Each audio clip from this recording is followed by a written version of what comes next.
Hello दोस्तों, एक बार फिर से आप सभी का बहुत बहुत स्वागत है आप सभी के अपने YouTube channel Dear Mag sir पर। तो दोस्तों, आज के इस क्लास में आप सभी के लिए होने वाला है बहुत ही महत्वपूर्ण क्लास, क्योंकि यहाँ पर मैं आपको बताने वाला हूँ 25 हमेशा की तरह बहुत ही महत्वपूर्ण प्रश्नों को।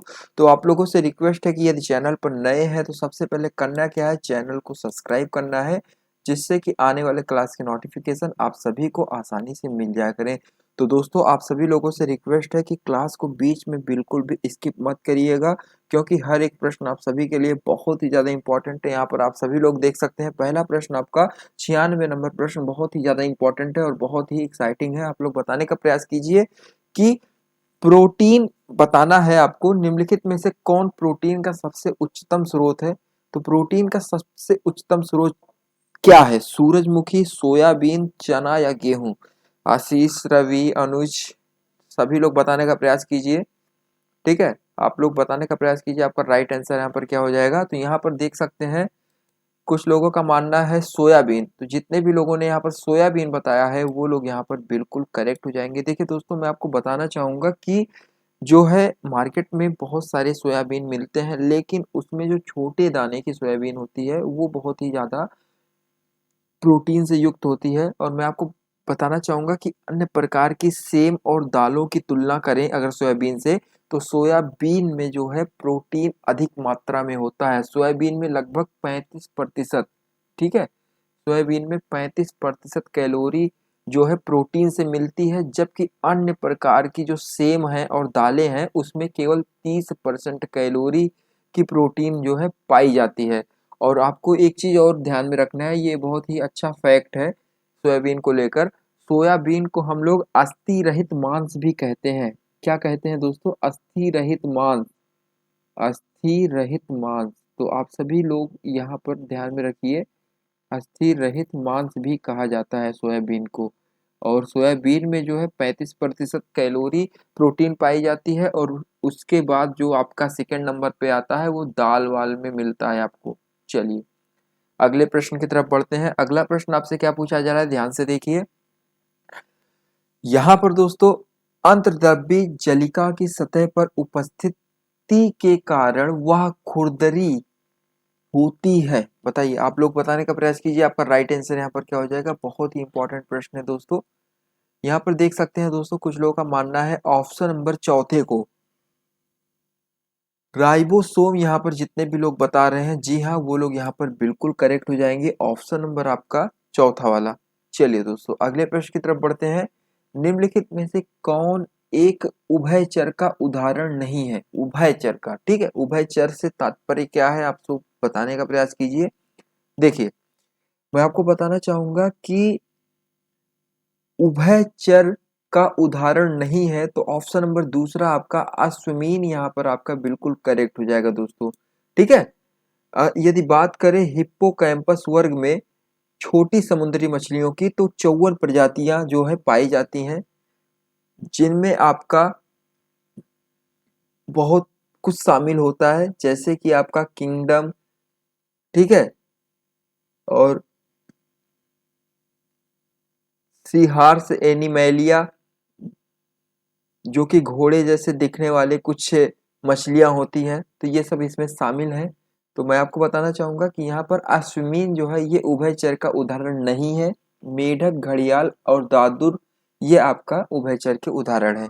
चलिए अगले प्रश्न की तरफ बढ़ते हैं। अगला प्रश्न आपसे पूछा जा रहा है कि शीत निद्रा के दौरान मेढक निम्नलिखित में से किससे श्वसन करता है? केवल हृदय से, या केवल फेफड़ों से, या केवल त्वचा से, या फेफड़ा तथा त्वचा दोनों से? तो मुझे उम्मीद है कि यहाँ पर सभी लोग यही बताने का प्रयास करेंगे कि फेफड़ों तथा त्वचा दोनों से, लेकिन वो लोग यहाँ पर गलत हैं जितने भी लोग बता रहे हैं। ऑप्शन नंबर आप सभी लोग देख सकते हैं, केवल त्वचा से, वो लोग यहाँ पर बिल्कुल करेक्ट हो जाएंगे। ठीक है, मेढक जो है शीत निष्क्रियता के दौरान जो है सर्दी का समय, ठीक है, कीचड़ के अंदर या सड़े गले पत्तों के ढेर में बिताते हैं। आप सभी को पता होना चाहिए, आप लोगों ने बचपन में भी पढ़ा होगा, मेढक लोग जो होते हैं वो शीत निष्क्रियता के समय, मतलब सर्दियों के समय कीचड़ या पत्तों में छिप जाते हैं, वहां पर अपना समय व्यतीत करते हैं। ठीक है, और अपने लिए आवश्यक ऑक्सीजन जो है वो लोग कहाँ से प्राप्त करते हैं, अपनी त्वचा से प्राप्त करते हैं। और इस प्रक्रिया को जो है त्वचीय गैस, ठीक है, त्वचीय गैस विनिमय के रूप में जो है निर्दिष्ट किया जाता है, ठीक है देखो। तो वे जो है अपने शरीर के लिए आवश्यक ऑक्सीजन की पूर्ति भी अपनी त्वचा से ही करते हैं। और बात करें दोस्तों ऑक्सीजन लेवल की, तो ऑक्सीजन के संपर्क में जो है वो अपने त्वचा का यूज करके ही ऑक्सीजन प्राप्त करते हैं। और शीतकाल जब खत्म होता है तो वो लोग प्रायः बारिश के समय आपके धरती पर मतलब भूपटपटी पर आ जाते हैं, नहीं तो अंदर छिपे रहते हैं। चलिए अगले प्रश्न की तरफ बढ़ते हैं। अगला प्रश्न आपसे क्या पूछा जा रहा है, क्रिया तथा प्रक्रिया क्या है, आप लोग बताने का प्रयास कीजिए। तो दोस्तों यहाँ पर जितने भी लोगों ने बताया है मात्रा में बराबर होते हैं वो लोग यहाँ पर बिल्कुल करेक्ट हो जाएंगे। यदि बात करें न्यूटन की, तो न्यूटन के गति के तीसरे नियम में जो है ये आपको पूरी तरीके से स्पष्ट हो जाएगा। तो क्रिया तथा प्रतिक्रिया मात्रा में बराबर होते हैं, न्यूटन के गति के तीसरे नियम में आपको इसको विस्तार में देखने को मिलेगा। चलिए ट्रेंड ड्रीम अगला प्रश्न आपसे क्या पूछा जा रहा है, एक अनुप्रस्थ तरंग में एक शिखा तथा एक अनुगामी गर्त के बीच की दूरी कितनी होती है, आप लोग बताने का प्रयास कीजिए। दोस्तों आपका राइट आंसर यहाँ पर क्या हो जाएगा, बहुत ही इंपॉर्टेंट है। तो यहाँ पर जितने भी लोगों ने बताया है ऑप्शन नंबर देख सकते हैं यहाँ पर तीसरा वाला जो है तरंग दैर्ध्य का आधा, वो लोग यहाँ पर बिल्कुल करेक्ट हो जाएंगे। एक अनुप्रस्थ तरंग में एक शिखा तथा एक अनुगामी गर्त के बीच की दूरी कितनी होती है, तो तरंग दैर्ध्य का आधा होता है। अगला प्रश्न है परमाणु त्रिज्या को व्यक्त करने के लिए सबसे उपयुक्त इकाई कौन सी है।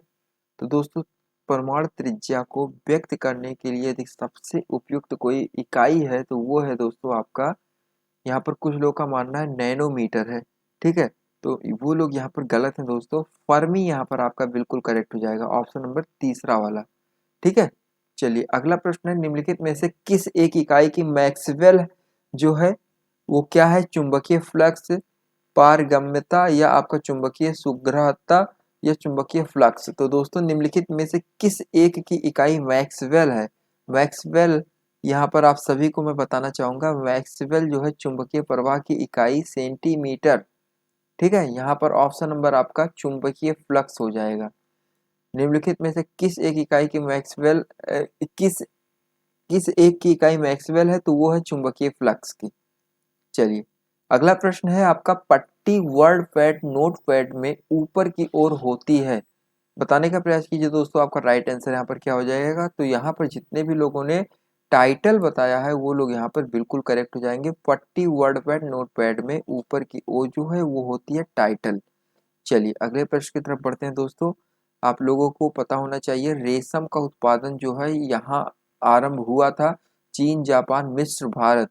तो दोस्तों कौन सा देश है जहाँ पर रेशम का उत्पादन आरंभ हुआ था, तो मैं आपको बताना चाहूंगा कि रेशम का उत्पादन जो है वो आरंभ हुआ था चीन में, ठीक है। मैं आपको बताना चाहूंगा कि पहली शताब्दी ईसा पूर्व के बाद के आधे दशक के दौरान ही कुछ स्थानों पर रेशम जो है मार्ग खोले जाने तक रेशम जो है चीन तक सीमित रहा। लेकिन धीरे धीरे दोस्तों ये कोरिया जापान उसके बाद आपके भारत में भी जो है रेशम का उत्पादन गुप्त रूप से होने लगा था, ठीक है। फिर इन देशों ने रेशम का उत्पादन करना सीख लिया, पहले चीन ने जो है छिपा के रखा था अन्य देशों से। तो यहाँ पर बिल्कुल सही हो जाएगा ऑप्शन नंबर पहला वाला, ठीक है। दुष्ट निम्नलिखित में से कौन सी एक ठोस पदार्थ की विशेषता नहीं है, बहुत ही आसान प्रश्न है दोस्तों। देखिए यहाँ पर आपको मैं बताना चाहूंगा कि जितने भी लोगों ने उच्च संपीड्यता बताया है वो लोग यहाँ पर बिल्कुल करेक्ट हो जाएंगे। ये जो है ठोस पदार्थ की विशेषता नहीं है। परमाणु के नाभिक के घटक क्या क्या है, तो दोस्तों आप सभी लोग बताने का प्रयास कीजिए।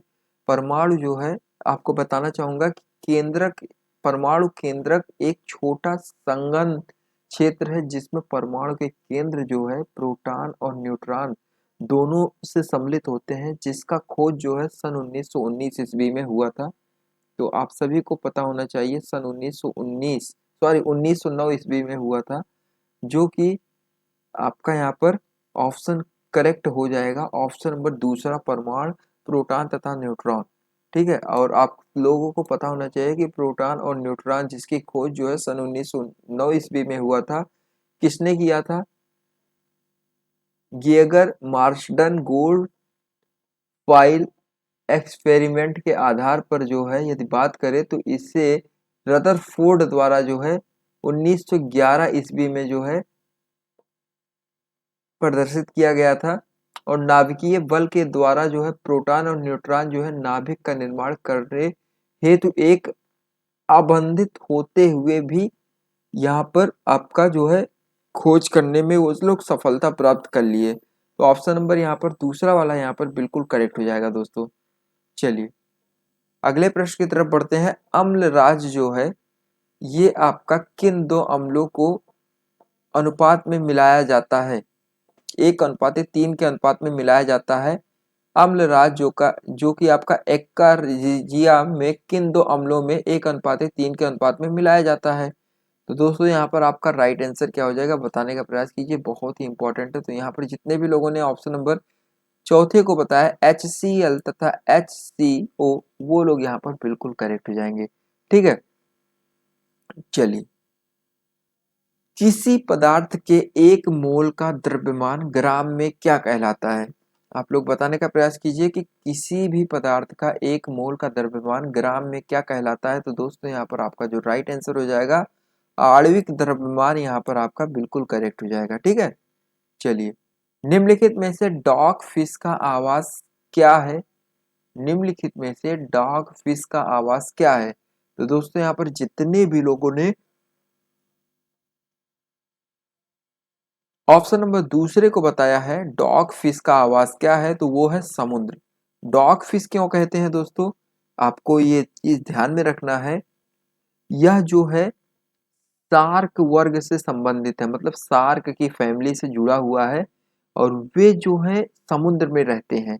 और डॉग फिश जो है जिसे हम लोग डिक फिश के नाम से भी जानते हैं, डॉग फिश जो है 2 पृष्ठीय मीन पक्ष होते हैं। ठीक है, और वास्तव में जो है शार्क की प्रजातियों के विपरीत जो है डॉगफिश में विष मतलब वेनम भी होता है, जो कि उनके पृष्ठीय मेरुदंड में जो है विद्यमान रहता है और यह जो है मनुष्यों के लिए हानिकारक होता है। तो यहाँ पर जितने भी लोगों ने समुद्र में रहने वाली बताया है वो लोग यहाँ पर बिल्कुल करेक्ट हो जाएंगे। चलिए अगला प्रश्न है, निम्नलिखित में से किस पारिस्थितिकी तंत्र में बेंथिन क्षेत्र पाया जाता है? तो दोस्तों यहाँ पर जितने भी लोगों ने बताया है ऑप्शन नंबर दूसरे को नमकीन पानी परिस्थिति, वो लोग यहाँ पर बिल्कुल करेक्ट हो जाएंगे। अगला प्रश्न है, बॉसल सम्मेलन का मुख्य उद्देश्य क्या था? बहुत ही आसान प्रश्न है दोस्तों। यहाँ पर जितने भी लोगों ने बताया है जैव विविधता का संरक्षण, वो लोग यहाँ पर बिल्कुल करेक्ट हो जाएंगे। जियो महात्मा गांधी नरेगा, ठीक है, जियो महात्मा गांधी नरेगा पहल के अंतर्गत मनरेगा अपने अंतर्गत सर्जित कितने संपत्तियों को जियो टैग करके एक मुकाम तक पहुंची है? आप लोग बताने का प्रयास कीजिए, बहुत ही इंपॉर्टेंट है दोस्तों। यहाँ पर जितने भी लोगों को पता है बताने का प्रयास करें। तो यहाँ पर दोस्तों जितने भी लोगों ने बताया है ऑप्शन नंबर दूसरे को, वो लोग यहाँ पर बिल्कुल करेक्ट हो जाएंगे। 1 करोड़। केंद्रीय ग्रामीण विकास मंत्रालय जो है ग्रामीण रोजगार कार्यक्रम मनरेगा को जो है 21 अप्रैल सन 2017, ठीक है, 21 अप्रैल सन 2017 को जो है लागू किया। ठीक है, तो आप लोग इसे ध्यान में रखिएगा, जो कि 1 करोड़ परिसंपत्तियों का सृजन करते हुए एक नई उपलब्धि प्राप्त की है। चलिए जेपी अगले प्रश्न की तरफ बढ़ते हैं। अगला प्रश्न आपसे पूछा जा रहा है कि निम्नलिखित का मिलान कीजिए। बेसबॉल का बात किया जाए, क्रिकेट का बात किया जाए और टेनिस का बात किया जाए, तो जितने भी लोग यहाँ पर क्रिकेट देखते होंगे वो तो जरूर जानते होंगे क्रिकेट का संबंध सीधे सीधे पिच से होता है, जहां पर 22 गज की पिच होती है और लोग वहां पर बॉल फेंकते हैं और बैट्समैन उसे हिट करता है बॉल को। और टेनिस की बात करें तो यह डायमंड या कोर्ट से संबंध रखता है। तो यहाँ पर दोस्तों जितने भी लोगों ने बताया है, देखिए कुछ लोगों का मानना है यहाँ पर टेनिस जो है वो संबंध रखता है किससे? कोर्ट से। तो क्या वो लोग सही हैं? आप लोग बताने का प्रयास कीजिए यहाँ पर कितने लोग सही हैं। जी हाँ, यहाँ पर जितने भी लोगों ने बताया है टेनिस को वो रिलेट करता है कोर्ट से, बिल्कुल राइट है। और बात करें दोस्तों बेसबॉल की, ठीक है, बेसबॉल आपका किससे संबंध रखता है? बेसबॉल आपका संबंध रखता है डायमंड से। तो जितने भी लोगों ने बताया है ऑप्शन नंबर दूसरे को, वो लोग यहाँ पर बिल्कुल करेक्ट हो जाएंगे। एक बार इसे ध्यान से देखिए और स्क्रीनशॉट ले लीजिए। चलिए, आप लोग स्क्रीनशॉट ले चुके हैं तो मैं आगे बढ़ता हूँ। चलिए अगले प्रश्न की तरफ बढ़ते हैं। अगला प्रश्न आपसे पूछा जा रहा है कि निम्नलिखित में से किसको आधुनिक विश्व के 7 अजूबों के बीच मानद स्थिति दी गई है? ताजमहल, गीजा की विशाल पिरामिड, या पेत्रा, या कोलोसियम? देखिए मैं आपको बताना चाहूंगा कि यहाँ पर जितने भी लोगों ने, देखिए पहले सबसे आप लोग शंका व्यक्त कीजिए कि कौन सा ऑप्शन यहाँ पर राइट है। देखिए मैं आपको बताना चाहूंगा कि ताजमहल ये तो पहले से ही 7 अजूबों में शामिल है। आपसे यहाँ पर पूछा जा रहा है कि किसको आधुनिक विश्व के 7 अजूबों में जगह मिल सकती है, तो वो है गीजा की विशाल पिरामिड, ऑप्शन नंबर दूसरा। ठीक है, मैं आपको बताना चाहूंगा कि गीजा का जो ग्रेट पिरामिड जो है वो है मिस्र के गीजा नेक्रोपोलिस में स्थित 3 पिरामिडों में से एक सबसे बड़ा और सबसे प्राचीन पिरामिड है। यह प्राचीन विश्व के 7, ठीक है, यह प्राचीन विश्व के 7 मूल आश्चर्यों में से विद्यमान एकमात्र सबसे पुराना पिरामिड है, जिसे जो है जुलाई 2007 में जो है सम्मान सूचक दर्जा प्रदान किया गया और इसे जो है विश्व के 7 नए आश्चर्य में शामिल करने के लिए रखा गया। सन 2002 से 2007 तक यह जो है विश्व के 7 अजूबों में रहा, लेकिन 2007 के बाद से अभी इसका कोई भी नामो निशान नहीं है इस विश्व के अजूबों में। चलिए अगले प्रश्न की तरफ बढ़ते हैं। अगला प्रश्न आपसे पूछा जा रहा है कि निम्नलिखित में से किसके द्वारा रासायनिक ऊर्जा को विद्युत ऊर्जा में परिवर्तित किया जाता है? तो दोस्तों बहुत ही आसान है दोस्तों, बैटरी के द्वारा। बैटरी एक उपकरण है जो कि विद्युत ऊर्जा को रासायनिक ऊर्जा के रूप में संचित करता है। तो यहाँ पर बैटरी आपका बिल्कुल राइट हो जाएगा, ऑप्शन नंबर चौथा वाला। अगला प्रश्न है, Modi Midas touch in foreign policy पुस्तक के लेखक कौन है? आप लोग बताने का प्रयास कीजिए। इस पुस्तक को जो है केंद्रीय सूचना और प्रसारण मंत्री एम वेंकैया नायडू द्वारा जो है 4 अक्टूबर 2016 में जो है नई दिल्ली में जारी किया गया था। अमित, सभी लोग बताने का प्रयास कीजिए। पैंतीस स्थान आपका यहाँ पर जो राइट आंसर हो जाएगा पहला वाला सुरेंद्र कुमार, बिल्कुल करेक्ट है। चलिए अगले प्रश्न की तरफ बढ़ते हैं। अगला प्रश्न आप सभी लोगों से पूछा जा रहा है कि राष्ट्रीय भूभौतिकीय अनुसंधान संस्था कहाँ स्थित है? तो वो स्थित है आपका हैदराबाद में। चलिए अगला प्रश्न है, तुर्क में तुर्कमेनिस्तान में से भारत तक तापी एक प्राकृतिक गैस पाइपलाइन है, यह होकर गुजरती है अफगानिस्तान पाकिस्तान, अफगानिस्तान पाकिस्तान दोनों से, या इनमें से कोई नहीं? तो यहाँ पर जितने भी लोगों ने बताया है अफगानिस्तान तथा पाकिस्तान दोनों, तो यहाँ पर बिल्कुल करेक्ट हो जाएंगे। तुर्कमेनिस्तान से जो है भारत तक तापी एक, मतलब अफगानिस्तान पाकिस्तान दोनों से होते हुए भारत तक प्राकृतिक गैस की वो पाइपलाइन बिछी हुई है। यह अफगानिस्तान और पाकिस्तान से होकर गुजरती है, ठीक है, तो ये भारत तक आई है। तो यहाँ पर जितने भी लोगों ने ऑप्शन नंबर तीसरे को बताया है वो लोग यहाँ पर बिल्कुल करेक्ट हो जाएंगे, कलकत्ता। तो यहाँ पर दोस्तों इसी के साथ जो है आज की ये क्लास आप सबकी यहीं पर समाप्त होती है। और आप सभी को आज की क्लास कैसी लगी कमेंट करके जरूर बताएं, और जितने भी लोग चैनल पर नए हैं चैनल को सब्सक्राइब कर लें, जिससे कि आने वाले क्लास के नोटिफिकेशन आप सभी को आसानी से मिल जाया करे। तो यदि वीडियो अच्छा लगा हो, क्लास अच्छी लगी हो, तो वीडियो को लाइक करना, क्लास को लाइक करना बिल्कुल भी ना भूलें। तो चलिए दोस्तों मिलते हैं अपने किसी अन्य वीडियो में, तब तक के लिए धन्यवाद, टेक केयर, अपना ख्याल रखिएगा, जय हिंद जय भारत।